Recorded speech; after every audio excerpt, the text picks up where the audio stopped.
عليكم ورحمة الله وبركاته. الحمد لله رب العالمين، والصلاة والسلام على حبيبه سيد الأنبياء وأشرف المرسلين وعلى آله الطيبين الطاهرين وأصحابه الأكرمين الأفضلين وعلى من أحبهم وتبعهم بإحسان أجمعين. أما بعد، فقال الله سبحانه وتعالى في كلامه العظيم: أعوذ بالله من الشيطان الرجيم، بسم الله الرحمن الرحيم. ولو أنهم إذ ظلموا أنفسهم جاءوك فاستغفروا الله واستغفر لهم الرسول لوجدوا الله توابا رحيما.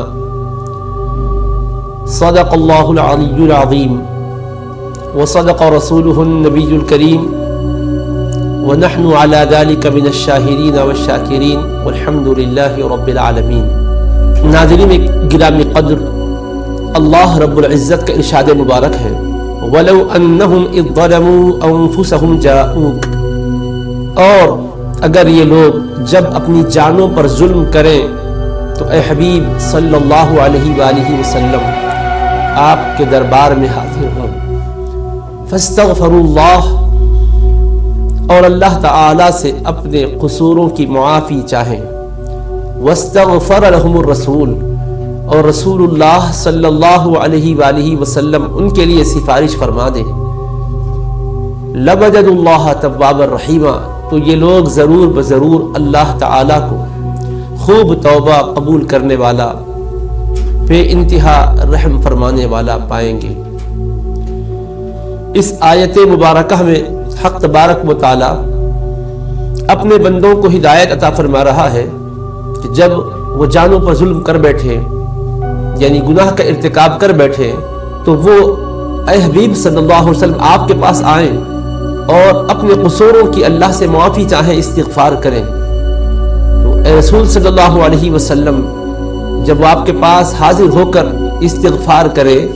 مغفرت طلب کرے اللہ کے حضور، اور آپ ان کے حق میں سفارش فرما دیں، تو اللہ کا وعدہ ہے کہ یہ لوگ اللہ تعالیٰ کو تواب و رحیم پائیں گے. نافرمانی جو ہوئی ہے معافی چاہ لیں. حضور علیہ السلام شفیق و رحیم ہے اپنی امت پر، ان کے حق میں اللہ سے بخشش طلب کریں گے کہ یا اللہ میرا یہ امتی خطا کر کے، گناہ کر کے متکبر نہیں بنا ہے، بلکہ شرمسار ہو کر، نادم و پشیمان ہو کر آیا ہوا ہے، اور وہ اپنے گناہوں پر اشک ندامت بہا رہا ہے. میں تیرا نبی، اس کے حق میں تیری بارگاہ میں سفارش کرتا ہوں، تو اس کی توبہ کو قبول فرما لے. یوں حضور علیہ السلام کی شفاعت اس کو ملے گی، تو اللہ کا وعدہ ہے کہ ضرور بضرور یہ لوگ اللہ کو تواب و رحیم پائیں گے. تو یہ آیت مبارکہ کا حکم ظاہری حیات مبارکہ کے زمانے میں بھی تھا، اور پردہ فرمانے کے بعد، وصال اقدس کے بعد، اس دنیا سے حضور علیہ السلام جو عالم آخرت کا سفر فرمائے ہیں، اس کے بعد بھی یہ حکم، یہ ہدایت قائم ہے. چنانچہ علامہ حافظ ابن کثیر رحمہ اللہ تفسیر ابن کثیر میں بیان کرتے ہیں، اسی آیت کریمہ کی تفسیر کرتے ہوئے: یرشد تعالی العصاة والمذنبین اذا وقع منهم الخطأ والعصیان ان یأتوا الی الرسول صلی اللہ علیہ وسلم، کہ اللہ تعالیٰ اس آیت مبارکہ کے ذریعے سے گناہگاروں کو، خطا کاروں کو،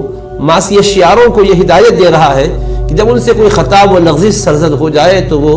حضور صلی اللہ علیہ وسلم کی خدمت میں حاضر ہوں اور اپنے گناہوں کی اللہ سے معافی چاہیں، اور رسول کریم علیہ السلام ان کے لیے سفارش فرما دیں گے، تو یہ لوگ اللہ کو تواب و رحیم پائیں گے. اللہ سے معافی چاہتے ہوئے حضور اکرم علیہ السلام سے عرض کرنے لگے کہ میں نے اپنی جان پر ظلم کیا، میں نے گناہ کیے، آپ کی خدمت میں حاضر آیا ہوں تاکہ آپ کی سفارش میرے لیے بخشش و مغفرت کی ضامن بن جائے. جب انہوں نے یہ کہا اور اس کے بعد اشعار بھی پڑھے: یا خیر من دفنت فی القاع اعظمه فطاب من طیبهن القاع والاکم نفس الفداء لقبر انت ساکنه فیہ العفاف وفیہ الجود والکرم. اے وہ بہترین ذات جن کے وجود گرامی کو زمین کے ذروں نے چوم لیا ہے، جو اس مبارک سرزمین میں آرام فرما ہے، میری جان قربان اس روضہ اطہر پر، اس قبر منور پر جس میں آپ سکونت پذیر ہیں، اس روضہ اطہر میں جس میں آپ سکونت پذیر ہیں، اس میں پاکیزگی ہے اور سخاوت اور بخشش ہے، کرم نوازی اور مہربانی ہے۔ انہوں نے یہ 2 اشعار پڑھے۔ علامہ حافظ ابن کثیر کی تفسیر ابن کثیر سے میں یہ واقعہ آپ کو سنا رہا ہوں۔ تو کہتے ہیں کہ یہ اشعار پڑھنے کے بعد انہوں نے التجا کی اور اس کے بعد وہ جانے لگے۔ یہ جو عتبی نامی بزرگ وہاں بیٹھے تھے کہتے ہیں فغلبتنی عینی، میری آنکھیں مجھ پر غالب آ گئی، یعنی اونگ اور نیند طاری ہوئی، تو میں نے رسول اللہ صلی اللہ علیہ وسلم کی زیارت کی سعادت حاصل کی، یعنی میں نے حضور علیہ السلام کو اسی عالم میں دیکھا کہ آپ یہ ارشاد فرما رہے ہیں یا عتبی الحق الاعرابی فبشرہ ان اللہ تعالی قد غفر لہ، اے عتبی جو دیہاتی ابھی حاضر ہو کر یہاں سے جا رہے ہیں ان سے ملاقات کرو اور ان کو یہ خوشخبری سنا دو کہ بلا شبہ اللہ تعالیٰ نے انہیں معاف کر دیا ہے، بخشش اور مغفرت عطا فرما دی ہے۔ اللہ کے حبیب علیہ السلام علاوہ اس کے بھی بڑی فضیلتیں بیان فرمائے ہیں، اور مدینہ منورہ کی شان کیا ہے، اس کی عظمت کیا ہے، اس کی رفعت کیا ہے۔ صحیح بخاری شریف میں اگر آپ دیکھیں تو باقاعدہ امام بخاری نے ایک باب ہی قائم کیا ہے مدینہ منورہ کے فضائل کے عنوان کے ساتھ، اور احادیث مبارکہ اس میں درج کی ہیں۔ ان میں سے 1-2 روایتیں میں آپ کے سامنے رکھتا ہوں تاکہ بات سمجھنے میں آسانی ہو۔ حضور نبی کریم صلی اللہ تعالی علیہ وآلہ وسلم اللہ کے دربار میں عرض کرتے ہیں کہ اے اللہ، ابراہیم علیہ السلام تیرے خلیل ہیں، انہوں نے مکہ مکرمہ کے لیے دعائیں مانگی ہیں، اور میں تیرا حبیب ہوں، میں مدینہ منورہ کے لیے دعا کرتا ہوں۔ اے اللہ، مدینہ منورہ میں برکتیں عطا فرما، یہاں کے پیمانوں میں برکتیں عطا فرما، اور یہاں کے غلے میں برکتیں عطا فرما، یہاں کی غذا میں اور یہاں کی ہر شے میں تو برکتیں عطا فرما۔ اللہم بارک لنا فی مدینتنا، اللہم بارک لنا فی برنا وصاعنا۔ اللہ کے حبیب علیہ السلام دعائیں کر رہے ہیں کہ اس کے بر میں، صاع میں، پیمانوں میں، اناج میں، غلے میں، دانوں میں برکت عطا فرما، غذائی اجناس میں برکت عطا فرما۔ بات اتنی ہی نہیں کہ برکت کی دعا فرما رہے ہیں، بلکہ اللہ کے دربار میں یوں بھی عرض کرتے ہیں اللہم اجعل ضعفی ما جعلت بمکہ من البرکہ، اے اللہ تو مکہ مکرمہ میں جتنی برکتیں رکھی ہیں ان برکتوں کو مدینہ منورہ میں 2 گنی اضافہ کر دے۔ اور حقیقت کے ساتھ دیکھا جائے تو محققین نے بتلایا ہے کہ ضعفین کے معنی 4 گنا کے آتے ہیں۔ عربی میں ضعف 2 گنا کو کہتے ہیں، اس کو ڈبل استعمال کیا گیا تثنیہ کے صیغے کے ساتھ، تو مطلب یہ ہوا کہ اے اللہ جو برکتیں تو نے مکہ مکرمہ میں رکھی ہیں مدینہ منورہ میں ان برکتوں کو 4 گنی اضافہ عطا فرما دے۔ تو مدینہ منورہ میں خصوصی برکتوں کی دعا حضور پاک علیہ السلام سے ثابت ہے، بلکہ ارشاد فرماتے ہیں اس کی برکتوں کو سمجھاتے ہوئے اپنی امت کو کہ اللہ کے حضور دعائیں بھی کی ہے، تو یہ کہہ کر کہ اللہم حبب الینا المدینۃ کحبنا مکۃ او اشد، اے اللہ تو ہمارے دل میں مدینہ کی محبت پیدا فرما دے جیسا کہ مکہ مکرمہ کی محبت تو نے ہمارے دل میں پیدا کی ہے۔ تو ہمارے دلوں میں جیسے مکہ مکرمہ کی محبت ہے ویسے ہی مدینہ منورہ کی محبت پیدا فرما دے، بلکہ آگے فرماتے ہیں او اشد، بلکہ اس سے بھی زیادہ محبت دلوں میں ہمارے ڈال دے۔ تو مدینہ منورہ جب تک حضور پاک علیہ السلام تشریف نہیں لے گئے تھے وباؤں کی زمین تھی، بلاؤں کی زمین تھی، اس کو یثرب کہا جاتا تھا، جس کے معنی بلا اور وبا کی زمین کے آتے ہیں۔ تو جہاں پر بلائیں وبائیں تھی نبی کریم علیہ السلام کی دم قدم کی برکت سے وہاں بھلائیاں آ گئی، رحمتیں آ گئی، وہاں برکتوں کی بھرمار کر دی گئی۔ اللہ کے رسول علیہ السلام نے وہاں کے ہر معاملے میں خیر و برکت کی اللہ سے دعا مانگی، حتیٰ کہ وہاں کی زمین کی مٹی بھی یقیناً رحمت والی، برکت والی، شفا کی تاثیر والی بن گئی۔ چنانچہ صحیح بخاری میں حدیث پاک ہے کہ مدینہ منورہ کی خاک بیماروں کو شفا کا اور صحت و عافیت کا سامان فراہم کرتی ہے۔ بسم اللہ تربت ارضنا بریقت بعضنا یشفی سقیمنا باذن ربنا۔ تو الغرض حضرت نبی پاک علیہ السلام کی نسبت سے اللہ نے اس زمین کو بڑی عظمت والی زمین قرار دیا، بلکہ رسول کریم علیہ السلام ارشاد فرماتے ہیں ان اللہ سمى المدینہ طابہ، بے شک اللہ نے مدینہ منورہ کا نام طابہ رکھا ہے۔ مدینہ کا نام جو طیبہ ہے، طابہ ہے، نام تو کسی بھی شہر کے کوئی بھی رکھتے ہیں، لیکن قربان جائیں اس مبارک شہر کی قسمت پر کہ اس کا نام عرش کے مالک نے اللہ رب العزت نے رکھا ہے،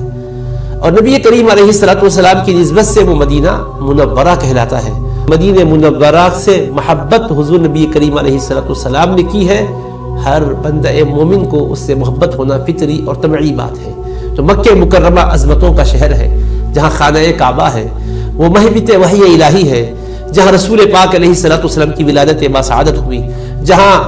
حج کے مناسک و ارکان ادا کیے جاتے ہیں، اسی سرزمین پر مینا ہے، عرفات ہے، مزدلفہ ہے۔ یہ سب کچھ شان مکہ مکرمہ کو حاصل ہے۔ مدینہ منورہ کو بھی اللہ نے رسول پاک علیہ السلام کی نسبت سے کیسی کیسی شانیں عطا کی ہے کہ وہاں کے لیے حضور نے دعائیں مانگی ہے، وہاں کے لیے حضور نبی کریم علیہ السلام نے محبت کا اظہار بھی فرمایا ہے، اور مزید محبت کے پیدا کیے جانے کے لیے اللہ سے التجائیں بھی فرمائی ہے۔ تو لہٰذا حج بیت اللہ کے موقع پر ہو یا اس کے علاوہ عمرے کے لیے کوئی جائے، بہرحال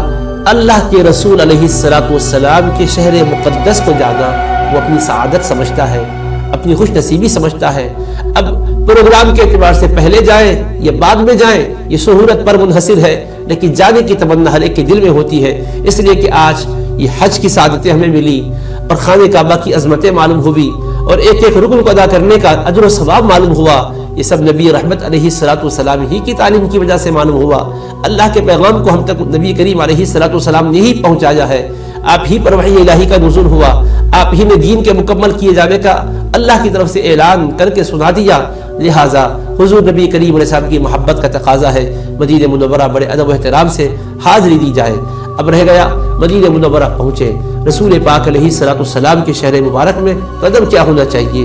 تو قرآن مجید میں خود اللہ پاک کا ارشاد ہے، یا ایھا الذین آمنوا لا ترفعوا اصواتکم فوق صوت النبی،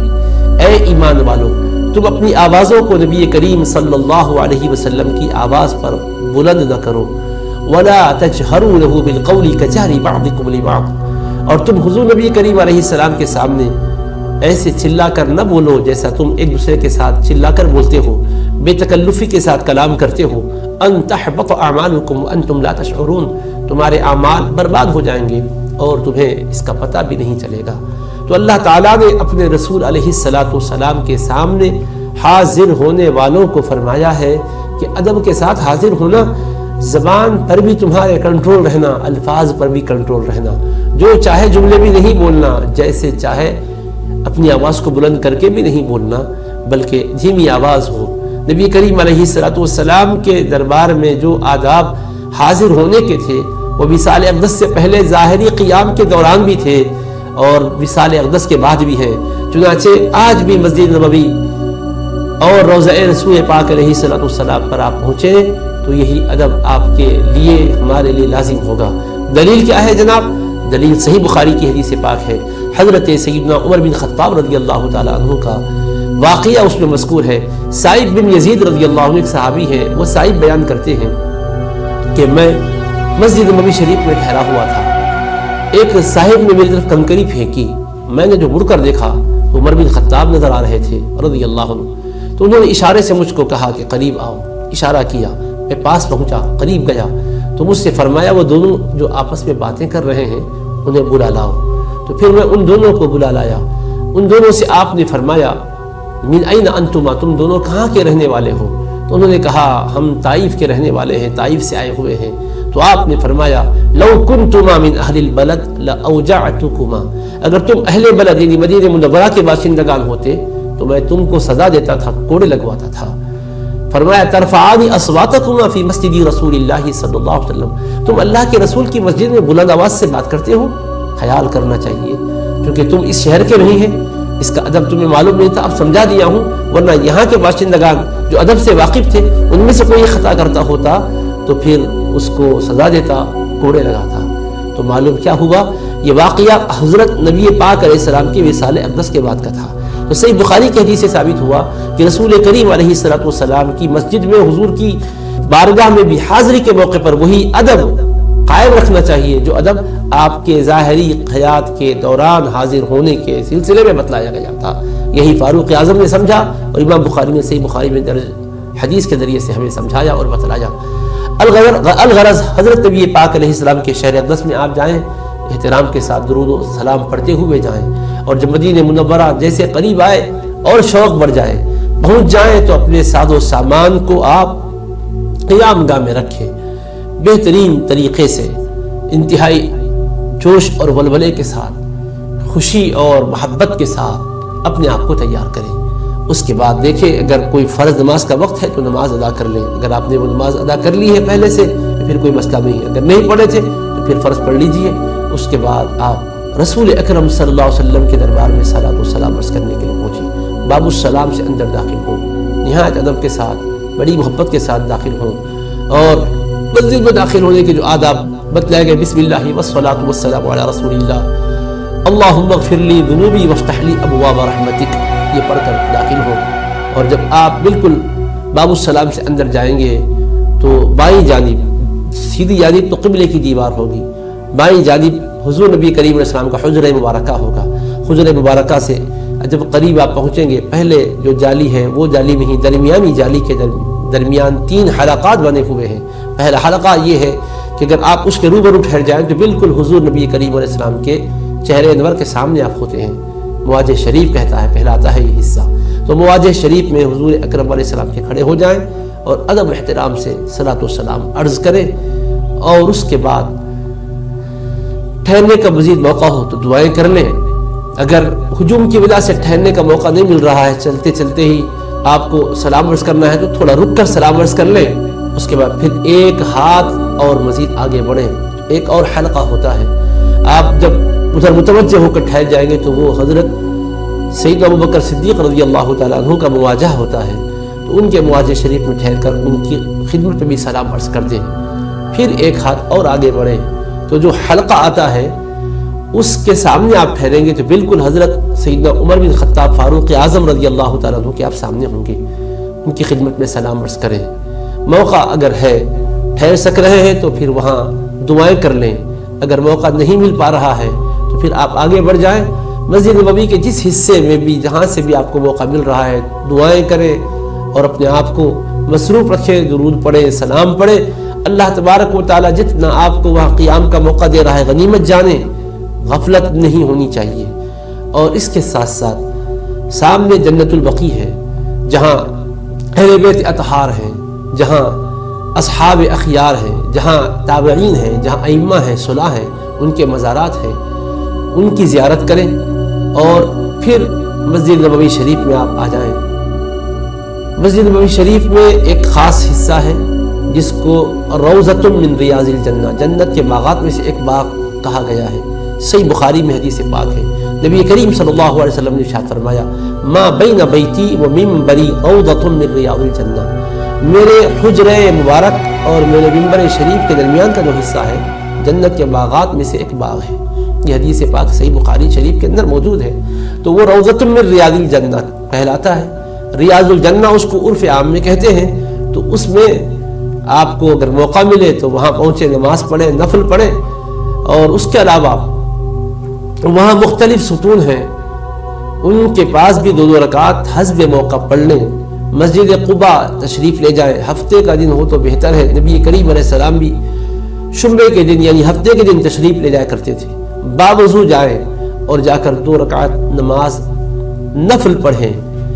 سنن ابن ماجہ شریف میں حدیث پاک ہے، نبی کریم صلی اللہ علیہ وسلم نے ارشاد فرمایا، جو باوضو باطہارت اپنے گھر سے جائے اور مسجد قباء میں جا کر 2 رکعت نماز ادا کرے، کان لہ کاجر عمرۃ، اس کو ایک عمرے کا اجر عطا ہوتا ہے، تو ایک مقبول عمرے کا ثواب آپ کو ملتا ہے۔ یہ فضیلت ہے۔ اور پھر وہاں مسجد قبلتین ہیں، یعنی وہ مسجد جس میں نبی کریم علیہ الصلاۃ والسلام نے نماز پڑھائی، 2 رکعت نماز آپ پڑھائے تھے، اور اس وقت حکم یہ تھا کہ آپ بیت المقدس کی طرف رخ کر کے نماز پڑھائیں۔ ہجرت کے بعد 16-17 مہینے تک نبی کریم صلی اللہ علیہ وسلم بیت المقدس کی طرف رخ کر کے نمازیں پڑھا رہے تھے، لیکن دل میں خواہش اور تمنا تھی کہ بجائے بیت المقدس کے خانہ کعبہ یہ قبلہ بن جائے۔ تو آپ کے دل میں خواہش رہتی تھی، آرزو رہتی تھی۔ اللہ کی طرف سے وحی کب آتی ہے اس انتظار میں کبھی کبھی آپ اپنا چہرہ انور آسمان کی طرف اٹھا کر دیکھا کرتے تھے۔ تو چنانچہ وہ مسجد جس کو مسجد قبلتین کہتے ہیں، وہاں حضور علیہ الصلاۃ والسلام نماز پڑھا رہے تھے اور بیت المقدس کی طرف ہی رخ کر کے نماز پڑھا رہے تھے۔ نماز ہی میں یہ دل میں خیال شدت اختیار کر گیا کہ بجائے بیت المقدس کے خانہ کعبہ کو قبلہ بنا دیا جاتا تو اچھا ہوتا۔ اللہ تبارک و تعالیٰ نے اسی وقت جبریل امین علیہ السلام کو حکم فرمایا اور آیت مبارکہ دے کر ان کو بھیجا، اور وہ آئے، نماز ہی میں وحی الہی نازل ہوئی اور آ کر انہوں نے اللہ کا پیغام سنایا، قد نرى تقلب وجهك في السماء فلنولينك قبلة ترضاها۔ اے حبیب صلی اللہ علیہ وسلم، ہم آپ کے چہرے انور کا بار بار آسمان کی طرف اٹھنا دیکھ رہے ہیں، ہم آپ کو ایسے قبلے کی طرف متوجہ کر دیتے ہیں جس کو آپ پسند فرماتے ہیں۔ تو حضور نبی کریم علیہ السلام کو جب حکم آیا کہ آپ کا بار بار چہرہ آسمان کی طرف اٹھ رہا ہے، یہ حسین منظر ہم دیکھ رہے ہیں، ہم ایسے قبلے کی طرف متوجہ ہونے کے لیے فرماتے ہیں ترضاہا، جس میں آپ کی خوشنودی ہے، جس میں آپ کی رضا ہے، جس میں آپ کی خوشی ہے، فولی وجہک شطر المسجد الحرام، تو آپ اپنے چہرے انور کو مسجد حرام کی جانب کر لیجئے۔ تو اسی نماز میں حضور نبی کریم علیہ السلام بالکل مقابل سمت تھی، تو آپ متوجہ ہو گئے، اور پھر آپ نے بقیہ 2 رکعت اس قبلے کی طرف، یعنی کعبۃ اللہ جو قبلہ بن گیا، قبلہ دوم، اس طرف رخ کر کے نبی کریم علیہ السلام نے نماز پڑھائی۔ تو اس طرح سے یہ ایک مسجد میں 2 قبلوں کی طرف ایک نماز ہوئی ہے، تو قبلتین کہا جاتا ہے، مسجد قبلتین۔ اب حکم تو کعبۃ اللہ کی طرف رخ کر کے نماز پڑھنے کا آ گیا، یا بدی حکم ہو گیا، تو یہ مسجد میں بھی جا کر 2 رکعت نماز پڑھیں اور دعائیں کریں۔ اسی طرح احد شریف ایک پہاڑ ہے، صحیح بخاری میں حدیث پاک ہے، نبی کریم صلی اللہ علیہ وسلم فرماتے ہیں احد جبل یحبنا ونحبہ، یہ احد ایسا پہاڑ ہے جو ہم سے محبت کرتا ہے اور ہم اس سے محبت کرتے ہیں، تو لہٰذا اس پہاڑ کے پاس بھی جائیں۔ اس کے دامن میں 3 ہجری میں ایک معرکہ بپا ہوا تھا جس کو معرکہ احد کہتے ہیں، غزوہ احد، جہاں 70 صحابہ کرام نے جام شہادت نوش کیا۔ حضور نبی کریم علیہ السلام کے چہیتے، محبوب، انتہائی ذی القدر چچا حضرت سید الشہداء امیر حمزہ رضی اللہ تعالیٰ عنہ بھی شہید ہوئے، تو ان کے ایک 4 دیواری کے اندر مزارات ہیں، جالیوں سے اس کو محفوظ کر دیا گیا ہے، تو وہاں پر بھی پہنچ کر زیارت کریں، اور بھی شہداء احد کے وہاں موجود ہیں۔ اس کے علاوہ مزید وہاں جو متبرک مقامات ہیں، تاریخی نوعیت سے جن کی عظمتیں رفعتیں ہیں، من جملہ ان کے مساجد 5 ہیں، مسجد فتح ہے، وہ سارے مساجد تک تو نہیں پہنچ پا رہے، ایک بڑی مسجد بنا دی گئی ہے۔